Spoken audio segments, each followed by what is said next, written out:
തെരഞ്ഞെടുപ്പിൽ ജയിക്കാൻ എന്ത് വിധത്തിലുള്ള കൂട്ടുകെട്ടിനും തയ്യാറാണ് എന്ന തുറന്ന പ്രഖ്യാപനമാണ് കെ മുരളീധരൻ്റെ വെളിപ്പെടുത്തലിലൂടെ വ്യക്തമാകുന്നത്. 2016 വട്ടിയൂർക്കാവിൽ മത്സരിച്ചപ്പോൾ ജമാഅത്തെ ഇസ്ലാമിയുടെ പിന്തുണ ലഭിച്ചിരുന്നു എന്നുള്ള വെളിപ്പെടുത്തൽ വളരെ ഗൗരവമായിട്ട് കാണേണ്ടതാണ്. അത് ഒരു നിസ്സാരമായി തള്ളിക്കളയാവുന്ന കാര്യമല്ല.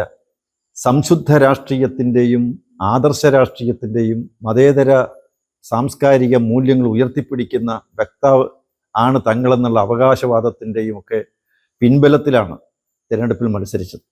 തിരഞ്ഞെടുപ്പിൽ അന്ന് പറഞ്ഞ പല കാര്യങ്ങളും ജമാഅത്തെ ഇസ്ലാമിക്കെതിരായിട്ടായിരുന്നു, തീവ്രവാദ പ്രസ്ഥാനങ്ങൾക്കെതിരായിട്ടായിരുന്നു.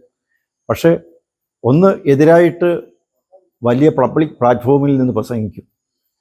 ജമാഅത്തെ ഇസ്ലാമിയെ പോലുള്ള സംഘടനകളെ പോയി രാത്രിയിൽ പോയി കണ്ട് അവരുമായിട്ട് സന്ധി ചെയ്ത് അവരുടെ പിന്തുണ വാങ്ങിക്കും. ഇങ്ങനെയുള്ള അവിശുദ്ധ രാഷ്ട്രീയം കൂട്ടുകെട്ട് ഈ കോൺഗ്രസിൻ്റെ നേതാക്കന്മാർക്കുണ്ട് എന്നുള്ളത് ഇപ്പോൾ വളരെ വ്യക്തമായി കഴിഞ്ഞിരിക്കുകയാണ്. കേരളത്തിൽ പലയിടത്തും ജമാഅത്തെ ഇസ്ലാമിയായിട്ട് കൂട്ടുകെട്ടായിരുന്നു. അതെല്ലാം എന്തിനി മറച്ചു വെക്കണം?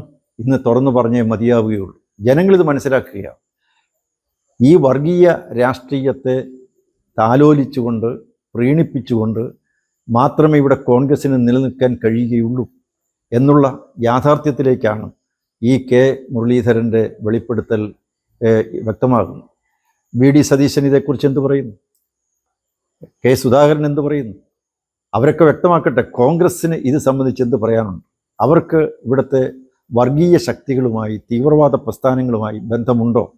ഉണ്ട് എന്ന് ആണ് കെ മുരളീധരൻ പറയുന്നതെങ്കിൽ അതിനെക്കുറിച്ചുള്ള നിലപാടും അഭിപ്രായവും സുധാകരനും വി ഡി സതീശനും വ്യക്തമാക്കണം. എന്തിനാണ് നിലപാടുകളിലും തങ്ങളുടെ ആശയ ആദർശത്തിലും വെള്ളം ചേർക്കുന്നത്? എന്തിനാണ്? എന്തുകൊണ്ടാണ് പറയുന്നതൊന്നും ചെയ്യുന്നത് മറ്റൊന്നും എന്നുള്ള നിലയിലേക്ക് വരുന്നു? ഒരു കാരണവശാലും ജനങ്ങളുടെ മുന്നിൽ കള്ളം പറഞ്ഞ് നിലനിൽക്കാനാവില്ല. കപടമുഖങ്ങൾക്ക് ഒരിക്കലും രാഷ്ട്രീയത്തിൽ പിടിച്ചു നിൽക്കാനാവില്ല. കെ മുരളീധരൻ്റേത് കപടമുഖമായിരുന്നു. അതിന്ന് പിച്ച് ചീന്തപ്പെടുകയാണ്. അത് അദ്ദേഹത്തിന് ബോധ്യപ്പെട്ടുകൊണ്ട് സത്യം അദ്ദേഹം തുറന്നു പറയുന്നു എന്നുള്ളത് മാത്രമേ ഉള്ളൂ. ജനങ്ങളിത് മനസ്സിലാക്കും എന്ന് ഞാൻ വിചാരിക്കുന്നു.